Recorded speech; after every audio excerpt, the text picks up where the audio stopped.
Hello, this is Kamlesh Ahuja sir की chemistry class. आज वाली क्लास के अंदर हम डी ब्रोगली कॉन्सेप्ट और हीज़ेनबर्ग अनसर्टेनिटी प्रिंसिपल डिस्कस करने वाले हैं। डी ब्रोगली कॉन्सेप्ट के अकॉर्डिंग ये है कि कोई भी जो मूविंग पार्टिकल है तो उस मूविंग पार्टिकल के अंदर particle nature as well as wave nature दोनों ही है। सिमिलरली वो लाइट के लिए भी यही कहता है कि लाइट में भी पार्टिकल नेचर और वेव नेचर दोनों ही है। अब आप देखो, जो स्टूडेंट मेरे साथ रेगुलर है तो मैंने प्रीवियस क्लासेस में डिस्कस कर चुका हूँ फोटो इलेक्ट्रिक इफेक्ट में भी और प्लांक क्वांटम थ्योरी में भी कि किसी भी लाइट सोर्स से जो लाइट इमिट होती है वो सर्टेन एनर्जी पैकेट्स के फॉर्म में होती है, यानी एक के बाद एक होती है, यानी लाइट कंटिन्यूअस नहीं है। लाइट में फोटॉन्स हैं, बेसिकली लाइट एक ह्यूज नंबर ऑफ फोटॉन्स हैं, लाइट पैकेट्स हैं।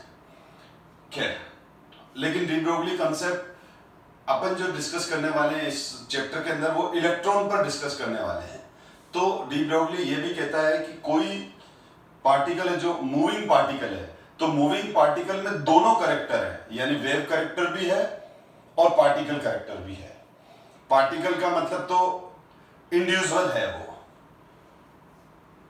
जैसे किसी लाइट सोर्स से एक के बाद एक फोटोन निकल रहे हैं तो एक फोटोन को एक पार्टिकल अज्यूम किया डी ब्रोगली ने, उसी तरह से, और फिर वो फोटोन वेव मोशन कर रहे हैं तो ये आ गई वेव कैरेक्टर। ये सब चीजें मैं प्रीवियस क्लासेस में डिस्कस कर चुका हूं। इसी तरह से न्यूक्लियस के चारों तरफ जब इलेक्ट्रॉन मूव करता है तो उसका वेलोसिटी बहुत ज्यादा है और मास बहुत कम है। उसका वेलोसिटी बहुत ज्यादा है, उसका वेलोसिटी तो बहुत ज्यादा है और मास बहुत कम है, तो इस वजह से क्या हो जाएगा, उसके अंदर वेव कैरेक्टर और पार्टिकल कैरेक्टर दोनों ही हैं। वेव कैरेक्टर का मतलब ये हो गया कि उसमें वाइब्रेशन मोशन है, वाइब्रेटिंग मूवमेंट है, वाइब्रेटिंग वेलोसिटी है। कहने का मतलब, जैसे मैं आपको पहले भी ये एग्जांपल दे चुका हूं कि अगर हमारे साइकिल है और अब साइकिल को आपने हाईवे पे ले जाओ और उसको स्पीड से चलाओ तो एक पर्टिकुलर स्पीड के बाद उस साइकिल में वाइब्रेशन आने लग जाते हैं। इवन देन हम बाइक और कोई लाइट व्हीकल की स्पीड एक डेफिनेट वेलोसिटी के बाद नहीं बढ़ा पाते हैं, क्योंकि एक पर्टिकुलर वेलोसिटी के बाद वो वाइब्रेशन आने लग जाते हैं। तो साइकिल एक बेस्ट एग्जांपल दे रहा हूं कि आप साइकिल को बहुत ज्यादा स्पीड से चलाओ तो वो उसका बैलेंस बिगड़ने लग जाता है, मतलब उसमें वाइब्रेशन आ जाता है, तो हम बोलते हैं कि अब इसमें वेव मोशन आ गया। बेसिकली वेव मोशन का मतलब क्या हुआ, इस तरह वाला मोशन, यानी वाइब्रेट करता हुआ आगे बढ़ रहा है। जब कोई पार्टिकल वाइब्रेट करता हुआ अपनी मीन पोजीशन से वाइब्रेट करता हुआ आगे मूव करता है तो हम बोलते हैं ये वेव मोशन कर रहा है। तो अगर हम हाइड्रोजन एटम की बात करें, जस्ट एक्सप्लेन करने के लिए, हाइड्रोजन एटम तो क्या कोई भी एटम हो सकता है इस केस में। तो अब इसमें ये न्यूक्लियस और इसके चारों तरफ ये इलेक्ट्रॉन है। अब जो ये इलेक्ट्रॉन है, ये वाला जो इलेक्ट्रॉन है, अब अगर इस इलेक्ट्रॉन का वेलोसिटी की बात करूं, मास की बात करूं, तो इलेक्ट्रॉन का जो मास है, इलेक्ट्रॉन का मास और इलेक्ट्रॉन की वेलोसिटी, हाइड्रोजन एटम के लिए बात कर रहा हूं मैं,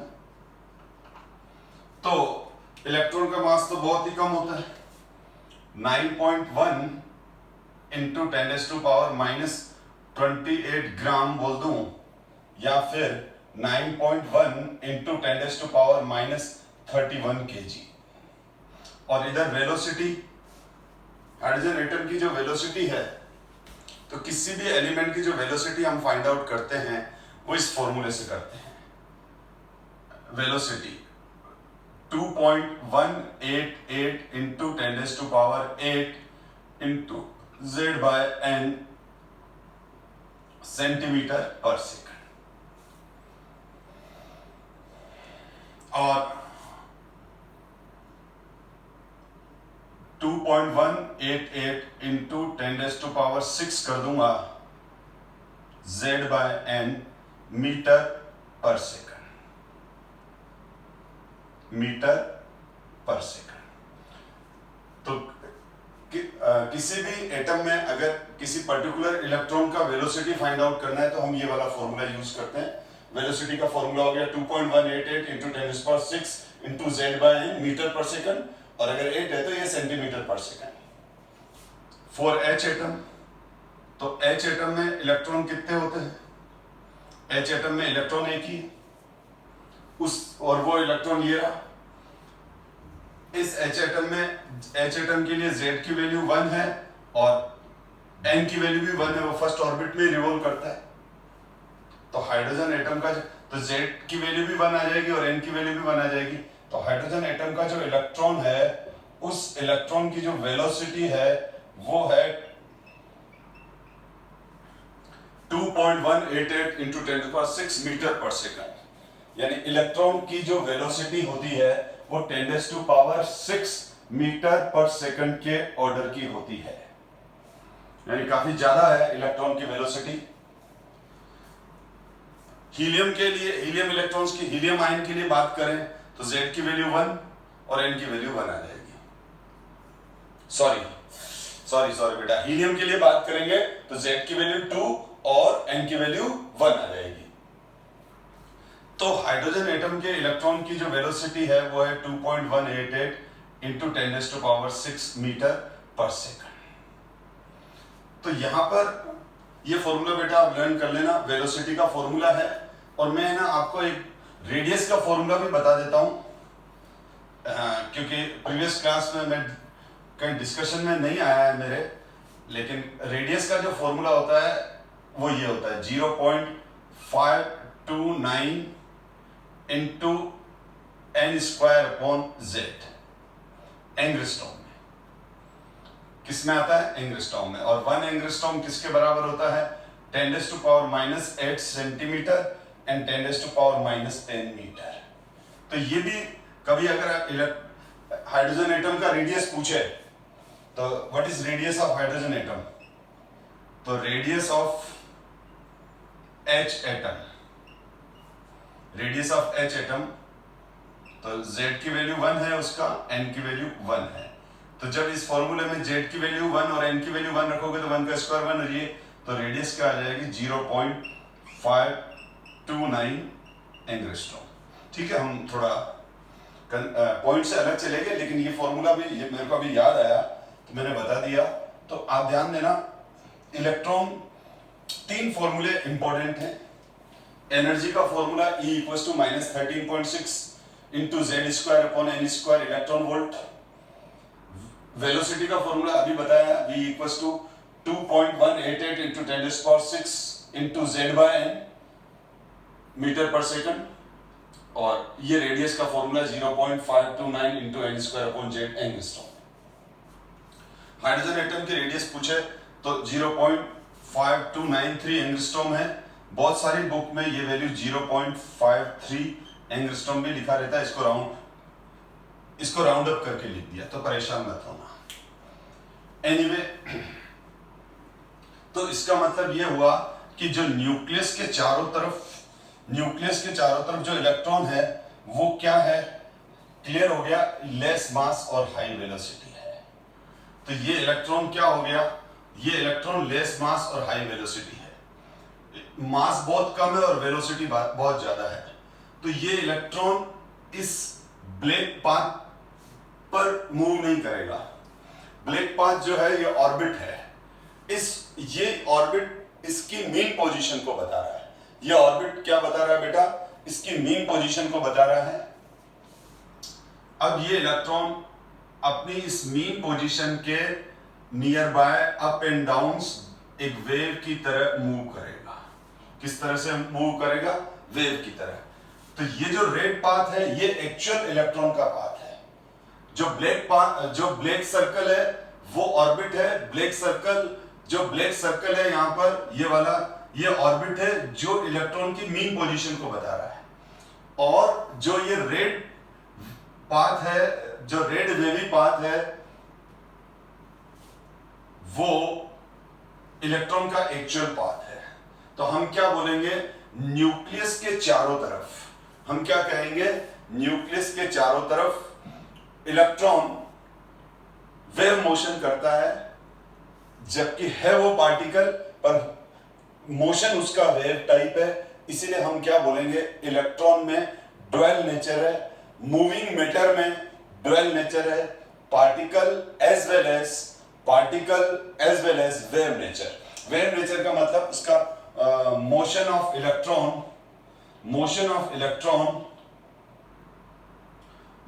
of electron around nucleus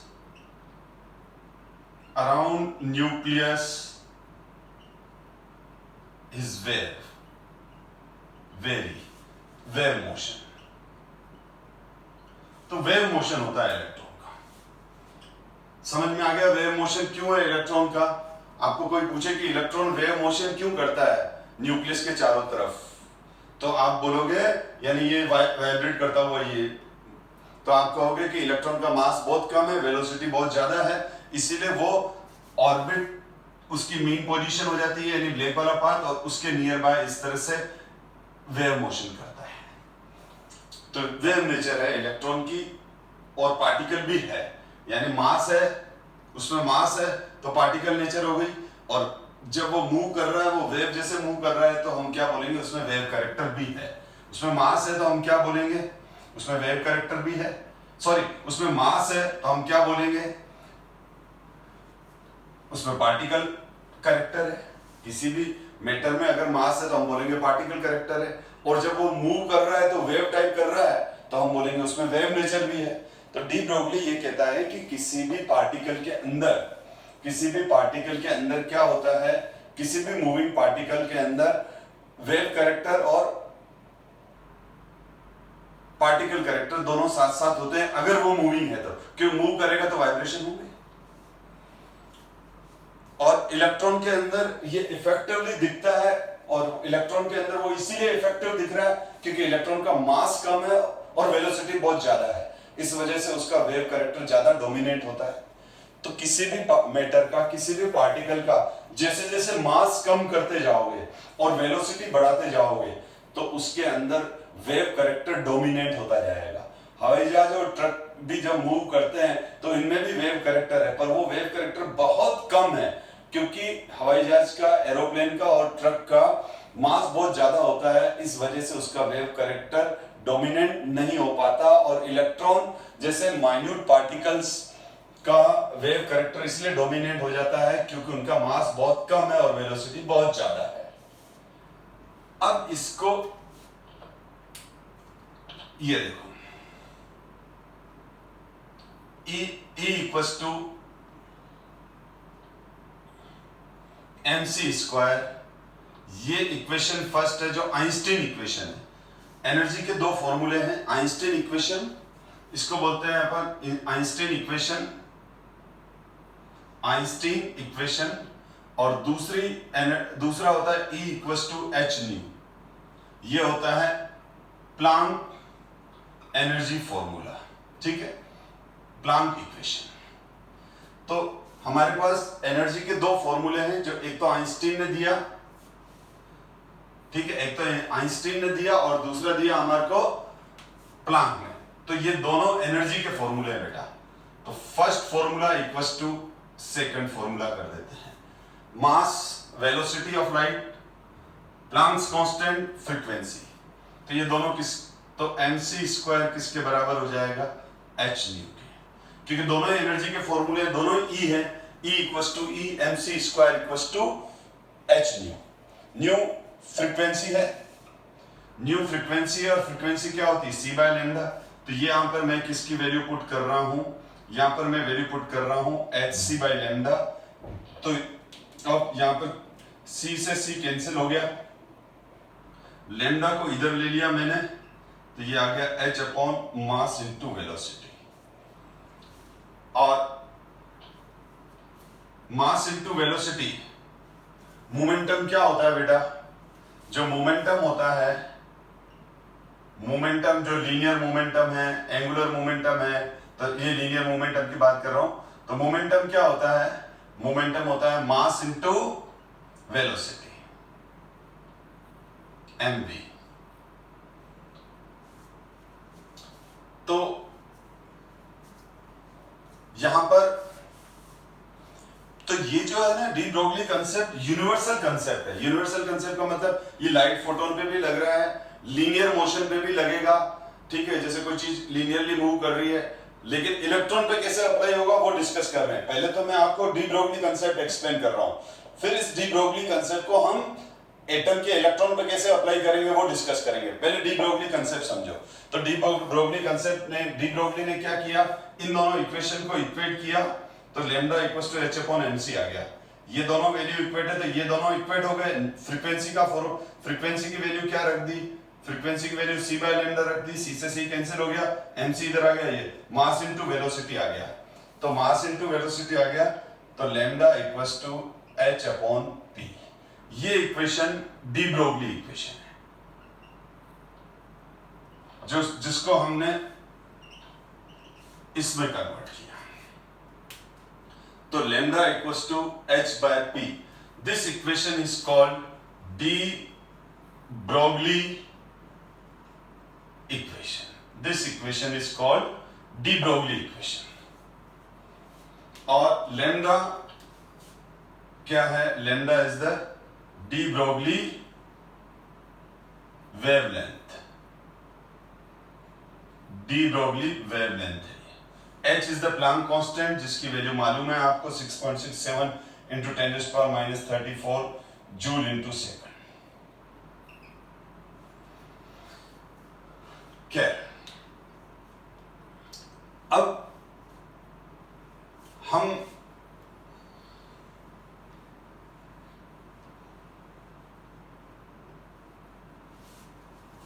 तो हमारे पास लैम्डा इक्वल्स टू क्या आ गया,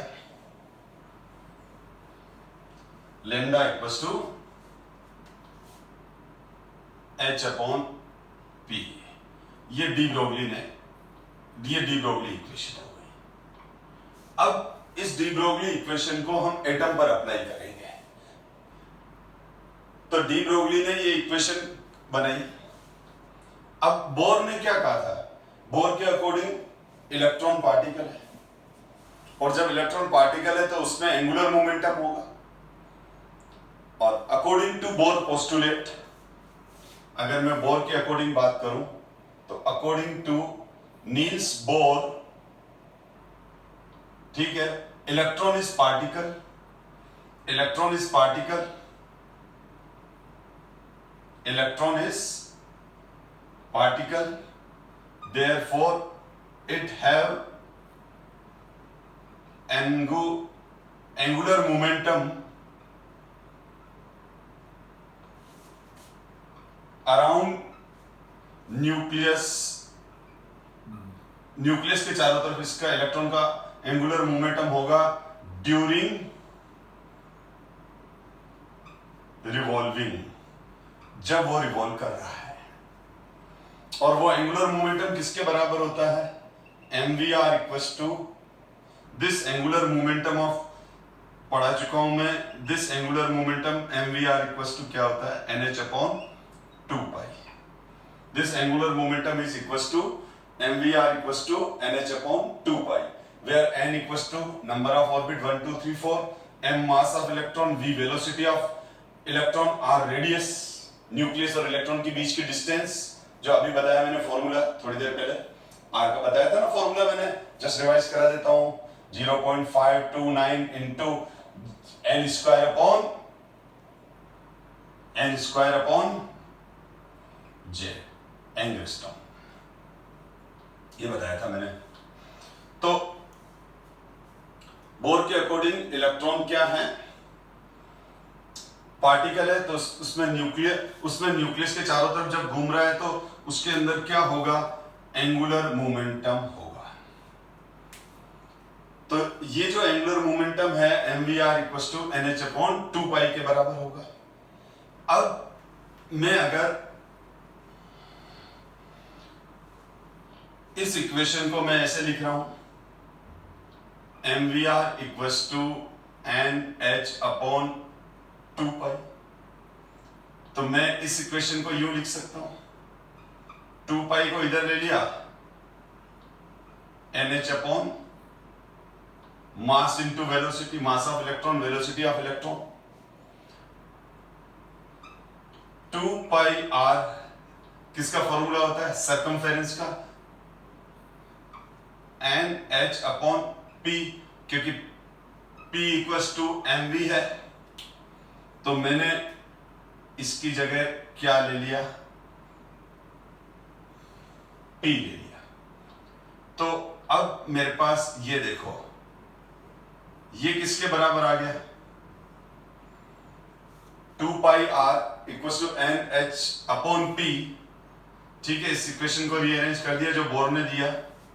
तो ये किसके बराबर है, लैम्डा के बराबर है। Lambda equals to H upon P, de Broglie concept. तो 2 pi r equals to n lambda, 2 pi r equals to n lambda. तो 2 पाई r क्या है, 2 pi r is the circumference of orbit. 2 pi r equals to 2 pi r equals to n lambda. ये equation number हमारे पास next जो भी है आ गई। तो 2 पाई r क्या है यहां, here 2 pi r is the circumference of orbit n into wavelength।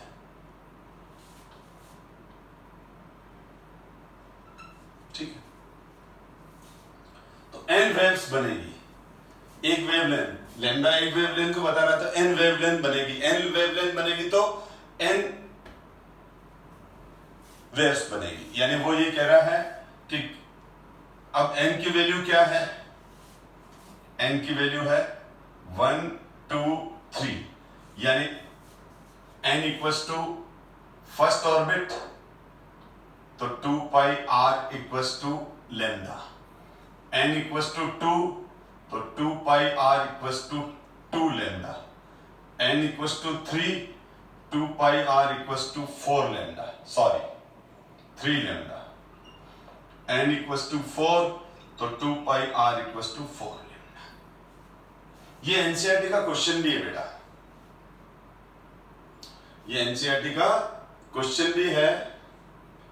और वो क्वेश्चन क्या है, एक मिनट, वो क्वेश्चन ये है, शो, ये देख लो बेटा, रीड कर लो क्वेश्चन बेटा।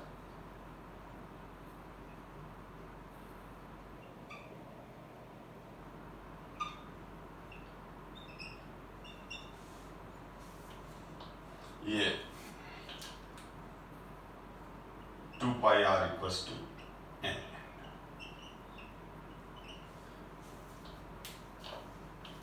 क्वेश्चन है एनसीईआरटी का 2.32, show that the circumference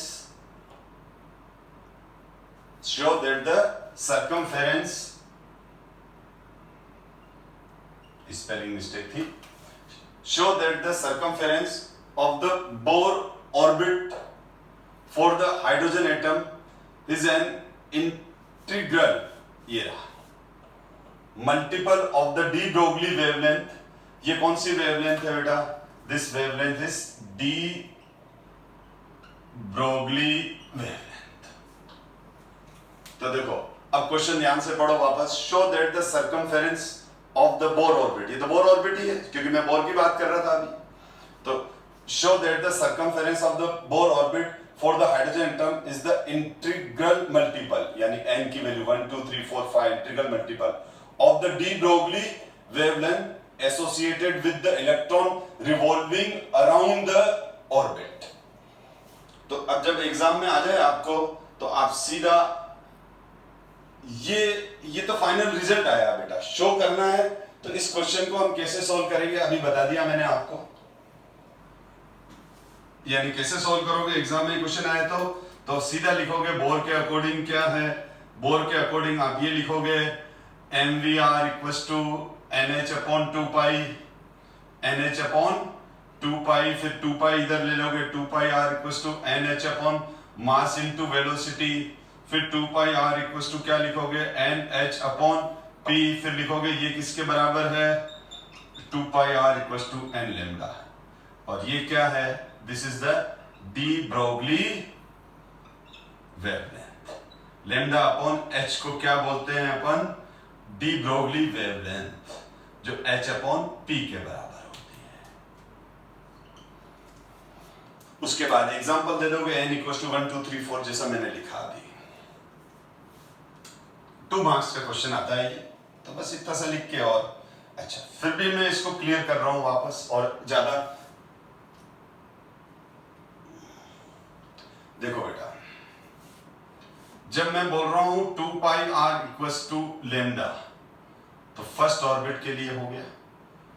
2 pi are equals to 2 lambda, तो ये सेकंड ऑर्बिट के लिए हो गया।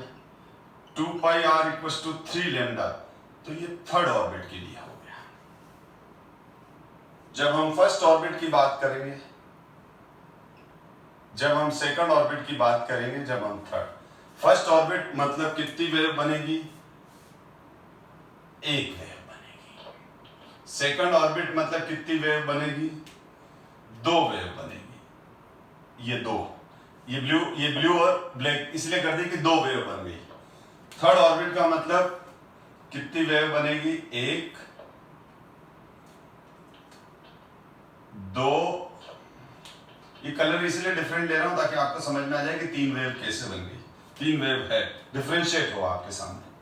तो ये देख लो आप, तो यहां पर क्या हो जाएगा?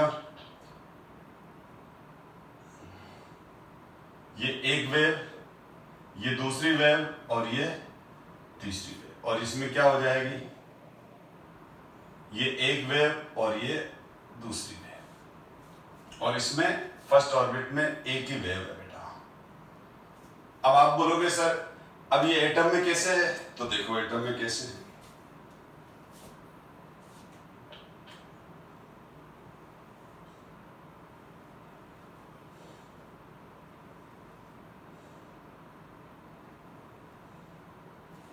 एटम के लिए डिस्कस कर रहा हूं।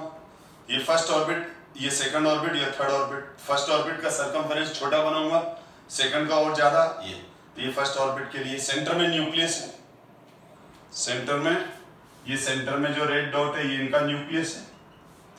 पहले हम थर्ड ऑर्बिट, इसका मतलब थर्ड ऑर्बिट में जब इलेक्ट्रॉन, थर्ड ऑर्बिट में जो ये इलेक्ट्रॉन है, ये हमारा जो थर्ड ऑर्बिट में जब ये इलेक्ट्रॉन है, तो ये जब पूरा रिवोल्यूशन करेगा इस न्यूक्लियस के चारों तरफ, पूरा जब वो एक रिवोल्यूशन करेगा न्यूक्लियस के चारों तरफ, जब इलेक्ट्रॉन पूरा एक रिवोल्यूशन करेगा, थर्ड ऑर्बिट की बात कर रहा हूं, ये रहा, यहां ध्यान दो।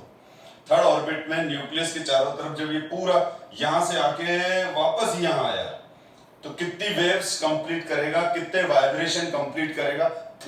3 वाइब्रेशन कंप्लीट करेगा, 3 वेवलेंथ कंप्लीट करेगा। यानी एक, आप ये देखो, इसको मैं 3 पोर्शन में बांट देता हूं। 3 पोर्शन कर दिए, तो ये यहां से चला, तो ये देखो, ये एक वेव कंप्लीट हुई ना, ये वाली एक वेव, ये रही एक वेव। फिर अब ये ब्लैक वाली वेव बना रहा हूं, ये वाली वेव, ठीक है। फिर ये 2 वेव कंप्लीट हुई, अब ये थर्ड वेव कंप्लीट होगी, ये वाली, ठीक है। तो कुल मिलाकर क्या हुआ? जब ये न्यूक्लियस के चारों तरफ इलेक्ट्रॉन घूम रहा है तो 3 वाइब्रेशन कंप्लीट कर रहा है, 1 2 3, 1 2 3। तो ये इस तरह से, इसी तरह से अगर n इक्वल टू 4 होगा तो इस तरह से 4 वेव्स बन जाएगी। n इक्वल टू 5 होगा तो चारों तरफ हम 5 वेव्स बनाएंगे।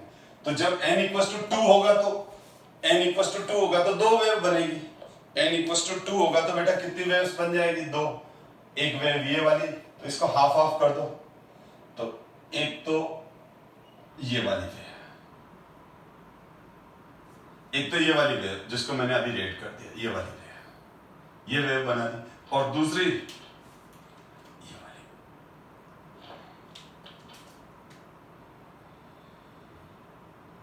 ये वाली वेव, ठीक है। तो 2 वेव कंप्लीट करेगा वो।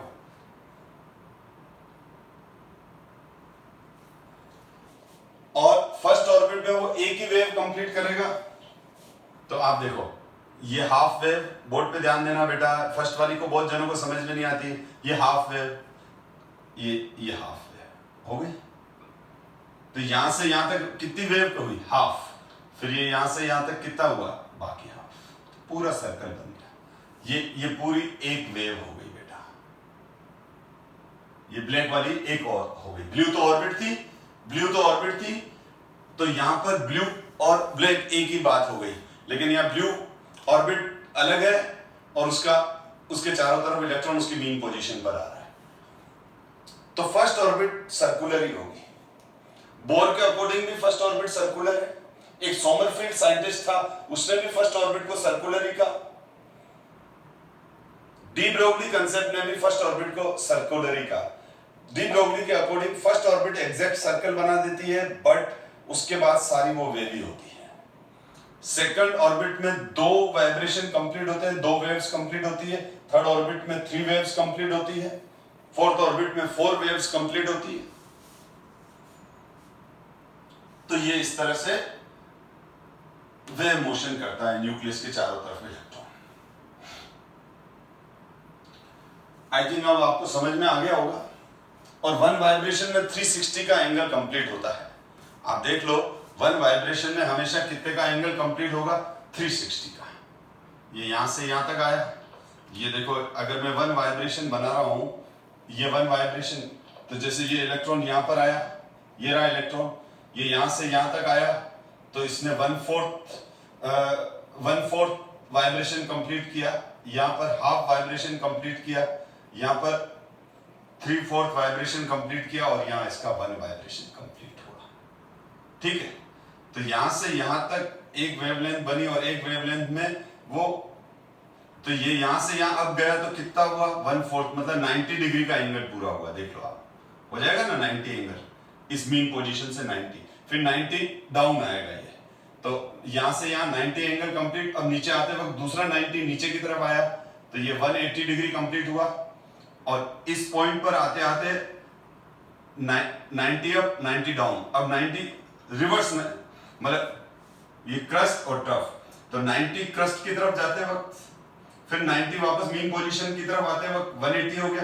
फिर 180 के बाद वापस ये ट्रफ में नीचे की तरफ 90 डिग्री पे मुड़ता है, तो 270 डिग्री, और फिर वापस ये यहां आ गया, तो 360 डिग्री, यानी 2 पाई हो गया।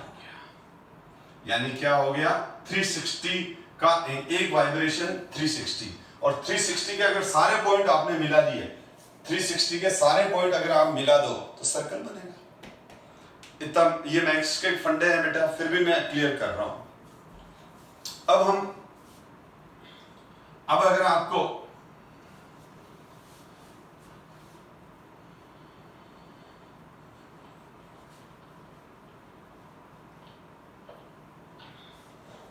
इसका मतलब ये हुआ कि जो वेव करेक्टर है वो मास के साथ, जैसे मैं एक एग्जांपल दे दूं, मेरे पास एक मूविंग इलेक्ट्रॉन है, चलो इलेक्ट्रॉन E- है, प्रोटॉन है P+ है, और अल्फा पार्टिकल है। तो इलेक्ट्रॉन का मास तो नेग्लिजिबल होता है, प्रोटॉन का मास और हीलियम का, और अल्फा पार्टिकल तो क्या होता है, He+2 आयन होता है बेटा। अल्फा पार्टिकल क्या होता है, He+2 आयन होता है। तो इलेक्ट्रॉन से ज्यादा मास प्रोटॉन का, और प्रोटॉन से ज्यादा मास अल्फा पार्टिकल का। प्रोटॉन का जितना मास होता है उससे 4 टाइम्स किसका मास ज्यादा होता है, हीलियम का, यानी इससे 4 टाइम मास ज्यादा है। जो अल्फा पार्टिकल है वो 4 time of mass of alpha particle, mass of alpha particle is equal to 4 time of mass of proton. तो मैं यूं चल रहा हूं, तो अगर ये सब मैं यूं चल रहा हूं, तो मास ऑफ पार्टिकल क्या हो रहा है, मास ऑफ पार्टिकल इंक्रीज हो रहा है। और मास ऑफ पार्टिकल इंक्रीज हो रहा है, और सपोज करो वेलोसिटी तीनों की सेम है, वेलोसिटी रिमेन सेम। अगर मैं ये बोल रहा हूं, मतलब मैंने ये अजम्पशन लिया है कि ये तीनों एक ही वेलोसिटी से चल रहे हैं। सपोज करो ये तीनों 10 मीटर पर सेकंड की स्पीड से चल रहे हैं। ये तीनों की वेलोसिटी कितनी है, 10 मीटर पर सेकंड की स्पीड से चल रहे हैं। तो मास इंक्रीज हो रहा है, वेलोसिटी रिमेन सेम कर रखी है। तो भी वाइब्रेशन सबसे ज्यादा किस में आएंगे, इसमें। तो वाइब्रेशन सबसे ज्यादा किस में होंगे, इसमें होंगे, क्योंकि मास सबसे कम है। तो मैं क्या कहूंगा, इसके अंदर वेव करेक्टर डिक्रीज, यानी अल्फा पार्टिकल मूविंग, ये अगर तीनों इक्वल वेलोसिटी से मूव कर रहे हैं और आपको पूछा जाए कि किसमें वेव करेक्टर सबसे ज्यादा आएगा, तो इलेक्ट्रॉन में, और मास बढ़ने से अल्फा पार्टिकल का मास सबसे ज्यादा है, तो इसमें मास कम है, तो इसमें वेव करेक्टर कम होगा। तो इस तरह से भी बहुत बार क्वेश्चन आ जाते हैं कि आपको एक क्वेश्चन दे देंगे जिसमें ऑब्जेक्टिव दे देंगे कि ये following particle move with equal velocity which have maximum wave character. तो आप देख लेना, जिसका मास सबसे कम होगा उसमें वेव करेक्टर सबसे ज्यादा आ जाएगा। फिर कुछ क्वेश्चन एक तो डायरेक्ट आ जाते हैं, मोमेंटम दे दिया, मास दे दिया, वेलोसिटी दे दिया, और बहुत बार क्या काइनेटिक एनर्जी से भी रिलेटेड करके पूछ लेते हैं। कैसे, समझो बेटा। जैसे लेमडा का फॉर्मूला क्या है, H/P। ये तो हो गया डी ब्रोगली वेवलेंथ, H/मास इनटू वेलोसिटी। तो लेमडा इक्वल्स टू H/mv भी लिख सकते हैं। अब हमको मालूम है काइनेटिक एनर्जी क्या होती है। काइनेटिक एनर्जी होती है ½ mv²। काइनेटिक एनर्जी होती है ½ mv²। अब इस फॉर्मूले में हम ये कर लें ½ m²v²/m, यानी इस वाले फॉर्मूले में मैंने m से मल्टीप्लाई भी कर दिया, m से डिवाइड भी कर दिया। बहुत बार हम इसलिए ऐसा करते हैं कि इससे हम नया रिलेशन, नया फॉर्मूला डिराइव करते हैं। तो m²v² को क्या लिखूंगा मैं, p², क्योंकि p इक्वल्स टू क्या है, mv। तो m²v² करूंगा तो क्या आ जाएगा, m²p² किसके बराबर है, m²v²p² के बराबर आ जाएगा 2m। तो हमारे पास kinetic energy P equals to क्या आ जाएगा, kinetic energy equals to p²/2m। तो p² किसके बराबर आ गया बेटा, 2m इंटू काइनेटिक एनर्जी। और p² की वैल्यू में क्या लिख सकता हूं, p² की वैल्यू में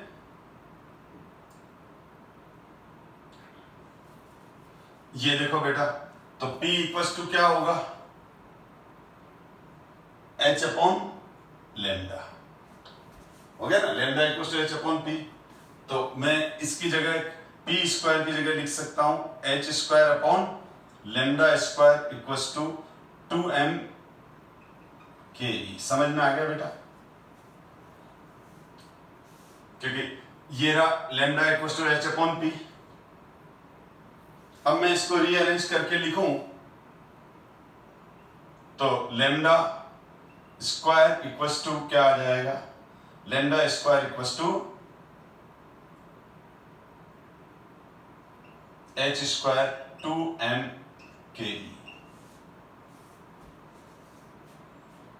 अब स्क्वायर हटा दूं तो lambda equals to H/√2m ke आ जाएगा। लैम्डा इक्वल्स टू H/λ² हटाया तो मैं स्क्वायर हटाऊंगा तो lambda equals to H/√2 mass of particle moving और काइनेटिक एनर्जी। हाँ, आपसे अगर कोई पूछे कि एक पार्टिकल, क्वेश्चन ऐसा भी पूछ सकते हैं, अल्फा पार्टिकल, इलेक्ट्रॉन और प्रोटॉन, ये तीनों हैं और तीनों रुके हुए हैं, इन तीनों की वेलोसिटी 0 है, तो बताओ वेव करेक्टर किसमें ज्यादा आएगा। हम बोलेंगे तीनों में वेव करेक्टर एक जैसा होगा, वेव करेक्टर 0 होगा ही नहीं। ठीक है, तो अगर ये क्वेश्चन पूछ लिया जाए कि इलेक्ट्रॉन, प्रोटॉन और अल्फा पार्टिकल का वेलोसिटी 0 है, तो बताओ किस पार्टिकल में वेव करेक्टर ज्यादा है, तो हम बोलेंगे तीनों में वेव करेक्टर बराबर है।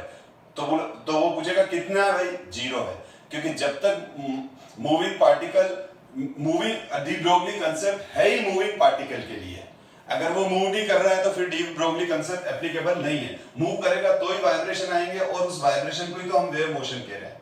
तो हमारे पास बेटा क्या आ गया, ये देख लो आप ध्यान से, kinetic energy half M square M से कर दिया, ये आ गया 2m। फिर मैंने इस फॉर्मूले को यहां ले आया मैं, P square equals to 2, P की वैल्यू क्या है h अपॉन, तो यहाँ p की वैल्यू रख दी h square upon lambda square. अब मैंने इसको रीअरेंज करके लिख दिया lambda square equals to h square upon 2m ke, तो लैम्डा इक्वल्स टू क्या आ गया हमारे पास, लैम्डा इक्वल्स टू आ गया हमारे पास, लैम्डा आ गया हमारे पास h upon root 2m kinetic energy, ये आ गया। तो अगर आपको काइनेटिक एनर्जी गिवन है तो डी ब्रॉगली वेवलेंथ इस तरह से निकाल लेंगे। s तो प्लांक कांस्टेंट है और h की वैल्यू तो क्या थी 6.67 इंटू 10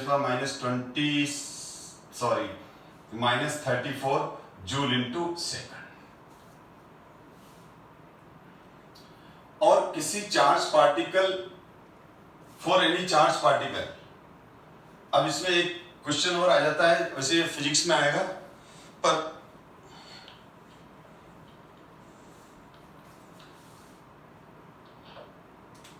एडिशनल बता रहा हूं, ये kinetic energy of charge particle, इसका एक फॉर्मूला होता है बेटा, kinetic energy of charge particle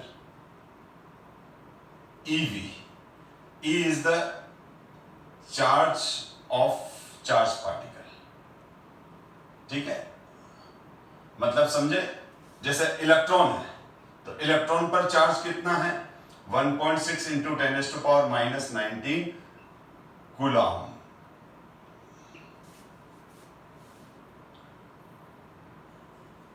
ठीक है, कितना है। तो अगर ये इलेक्ट्रॉन है तो यहाँ इलेक्ट्रॉन, ये ई इलेक्ट्रॉन को नहीं बता रहा बेटा, ये ई इलेक्ट्रॉन को नहीं बता रहा है, ये इलेक्ट्रॉन ये ई बता रहा है चार्ज ऑफ चार्ज पार्टिकल। अब ये प्रोटॉन भी हो सकता है, अल्फा पार्टिकल भी हो सकता है। अगर हमको इलेक्ट्रॉन दे रखा है तो वैल्यू रखेंगे 1.6 इंटू 10⁻⁻19 कूलम। अगर प्रोटॉन दे रखा है तो प्रोटॉन का चार्ज रखेंगे, लेकिन ये बात फिक्स है कि जो इलेक्ट्रॉन पे चार्ज है वही प्रोटॉन पे चार्ज है, ठीक है। अगर हमारे पास अल्फा पार्टिकल आ गया तो अल्फा देखो, इलेक्ट्रॉन पर और प्रोटॉन पर चार्ज इक्वल होता है, ठीक है, उसका साइन से हमको कोई मतलब नहीं है, प्लस और माइनस से कोई मतलब नहीं है, मैग्नीट्यूड की बात कर रहा हूं। इलेक्ट्रॉन पर चार्ज कितना है 1.6, प्रोटॉन पर चार्ज कितना है, प्रोटॉन पर चार्ज भी 1.6 इंटू 10⁻⁻19 कूलम है। अल्फा पार्टिकल क्या होता है, हीलियम प्लस 2 आयन, यानी इसमें 2 प्रोटॉन है, तो इसका जो चार्ज हो जाएगा वो 1.6 इंटू 10⁻⁻19 कूलम आ जाएगा, ठीक है। तो काइनेटिक एनर्जी का फॉर्मूला क्या है, चार्ज इनटू वोल्टेज। हम किसी चार्ज पार्टिकल को जब वोल्टेज देते हैं तो जितना वोल्टेज दिया है तो उसके चार्ज को उसके वोल्टेज से मल्टीप्लाई कर दो। जैसे हमने हमारे पास एक इलेक्ट्रॉन है, हमने उस इलेक्ट्रॉन को वोल्टेज प्रोवाइड किया, तो अब उसकी काइनेटिक एनर्जी क्या हो जाएगी 1.6 इंटू 10⁻⁻19 इंटू जितना वोल्टेज दिया है। अगर 10 दिया है तो 10, 20 दिया है तो 20। अगर मैं ये बोलूं अल्फा पार्टिकल, अगर ये काइनेटिक एनर्जी हमको अल्फा पार्टिकल की निकालनी है तो हमने अल्फा पार्टिकल को वोल्टेज दिया, ठीक है, सपोज करो x वोल्टेज दिया, तो अब अगर फॉर एग्जांपल अल्फा पार्टिकल, देखो मैं करके बताता हूं, फॉर एग्जांपल अल्फा पार्टिकल और मैंने उसको वोल्टेज दिया है 3 वोल्ट का, तो काइनेटिक एनर्जी क्या हो जाएगी E इंटू वोल्टेज EV। तो काइनेटिक एनर्जी क्या हो जाएगी, E की वैल्यू कितनी आ जाएगी 2 इंटू 1.6 इंटू 10⁻⁻19। ये तो आ जाएगा, किसकी वैल्यू आ गई हमारे पास, ये तो हमारे पास E की वैल्यू आ गई बेटा, ये हमारे पास E की वैल्यू आ गई। अब वोल्टेज कितना दिया है हमने 3, ये 3 वोल्टेज दिया है वोल्ट, तो यूनिट क्या आ जाएगी काइनेटिक एनर्जी का, इसका जो भी करेंगे इसको हम सॉल्व करेंगे, तो इसको सॉल्व करेंगे तो 6 इंटू 1.5, तो 6 इंटू 6 इंटू 1.6, जैसे एक अल्फा पार्टिकल है, हमने उसको 3 वोल्ट का अल्फा पार्टिकल है, हमने उसको क्या दिया, 3 वोल्ट का वोल्टेज दिया, तो उसकी काइनेटिक एनर्जी कितनी होगी, ये है क्वेश्चन। तो ये हो जाएगा 9.6 इंटू 10⁻⁻19, ये तो कुलाम है और ये वोल्ट है, कुलाम इंटू वोल्ट, यूनिट क्या होगी सीवी, और 1 सीवी किसके बराबर होता है, 1 इंटू 1 सीवी, किस सीवी का मतलब समझ में आया, कुलाम into volt, कुलाम into volt, कुलाम into volt, और 1 कुलाम इंटू वोल्ट, 1 कुलाम ये होता है 1 जूल के बराबर, तो ये एनर्जी जूल में आ गई।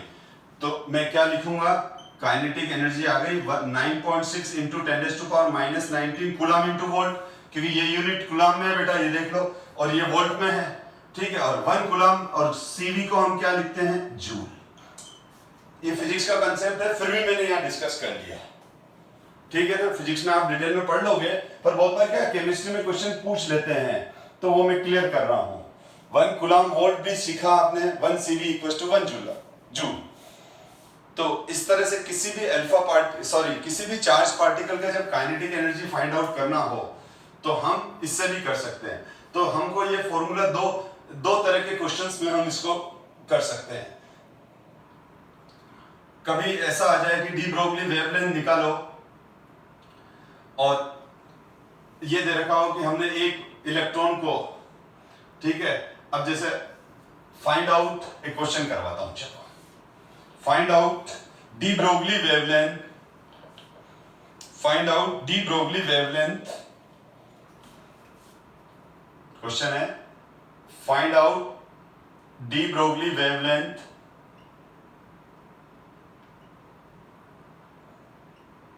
ठीक है of an electron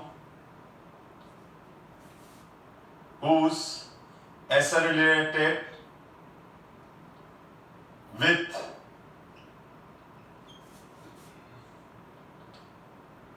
10 volt of voltage। हम उसको कितने से एक्सेलरेट कर रहे हैं कि उसको कितना वोल्टेज दिया, तो डी ब्रोगली वेवलेंथ। अब हमारे पास देखो, हमारे पास एक इलेक्ट्रॉन है, उस इलेक्ट्रॉन को हमने 10 वोल्ट से एक्सेलरेशन किया, यानी उसको 10 वोल्ट का वोल्टेज दिया, तो उसकी डी ब्रोगली वेवलेंथ क्या हो जाएगी। तो देखो अपने पास अब इस इक्वेशन में, अब मैं कैलकुलेशन नहीं करूंगा, लेकिन हाँ अब मैं इसी फॉर्मूले से डी ब्रोगली वेवलेंथ निकाल लूंगा इलेक्ट्रॉन की। H की वैल्यू क्या लिख दूंगा, 6.67 into 10⁻⁻34 root 2 mass of electron कितना होता है 9.1 इंटू 10⁻31 kg, क्योंकि ये जूल सेकंड में ले रहे हैं तो ये केजी में लेंगे। अब काइनेटिक एनर्जी ऑफ इलेक्ट्रॉन क्या आ जाएगा, EV, ठीक है। तो इस KE की जगह मैंने क्या लिख दिया, EV, इस KE की जगह क्या लिख दिया, EV लिख दिया। E चार्ज ऑन इलेक्ट्रॉन, तो कितना है चार्ज 1.6 इंटू 10⁻⁻19 कूलम, वोल्टेज कितना है 10। अब हम इसको सॉल्व कर लेंगे तो हमारे पास इस इलेक्ट्रॉन की डी ब्रोगली वेवलेंथ आ जाएगी। पर ये सब कॉम्पिटिटिव एग्जाम्स में ज्यादा काम आते हैं इस तरह के क्वेश्चंस। चलो अब मेरे हिसाब से मैं थोड़ा डी ब्रोगली में कुछ एडिशनल आगे निकल गया, इतना जरूरत नहीं था। एनसीईआरटी में तो खाली 2πr = n लैम्डा, बस यहाँ पर टॉपिक क्लोज है। उसके बाद तो बिल्कुल सिंपल से क्वेश्चन दिए हुए हैं, जैसे ये दे रखा है एनसीईआरटी 2.20, बिल्कुल सिंपल क्वेश्चन है डी ब्रोगली में। मैं बहुत ज्यादा निकल गया आगे, जरूरत नहीं थी इतना आगे निकलने की, पर हाँ जो बच्चे कॉम्पिटिटिव की प्रिपरेशन कर रहे हैं या जेईई मेंस या नीट देंगे तो उनके लिए ये एडिशनल पॉइंट काम के हैं, इस वजह से पढ़ाता हूं मैं। Calculate the wavelength of an electron moving with velocity, यानी वेवलेंथ सीधी बात है 2 मिनट का काम है ये, तो लैम्डा = h/p, h मास इनटू वेलोसिटी। डी ब्रोगली पूछता है या डी ब्रोगली कहे या नहीं कहे, जो भी मैटर मूव कर रहा है तो उसमें डी ब्रोगली वेवलेंथ ही लगेगी। इलेक्ट्रॉन मूविंग इलेक्ट्रॉन है तो डी। अब ये क्या हो जाएगा, अब इसकी वैल्यू डालनी है अपन को, क्या आ जाएगी वैल्यू बेटा, h की वैल्यू डालेंगे 6.67 into 10⁻⁻34, mass of electron 9.1 into 10⁻31 kg into velocity कितनी देर की है 2.05 into 10⁻7 मीटर पर सेकंड। ये कैलकुलेशन करनी है और कुछ नहीं करनी है, इसको कैलकुलेट करके हम आंसर निकाल लेंगे। तो आज की क्लास में मैं डी ब्रोगली कंसेप्ट कंप्लीट कर लिया, हिजनबर्ग कंप्लीट करूंगा। तो हिजनबर्ग भी इतना ही बड़ा है तो वीडियो बहुत लंबा चला जाएगा, क्लास बहुत लंबी हो जाएगी। तो मैं नेक्स्ट क्लास के अंदर हिजनबर्ग अनसर्टेनिटी प्रिंसिपल डिस्कस करता हूं। So thank you so much, और इसको पढ़ना आप अच्छे से। Okay bye.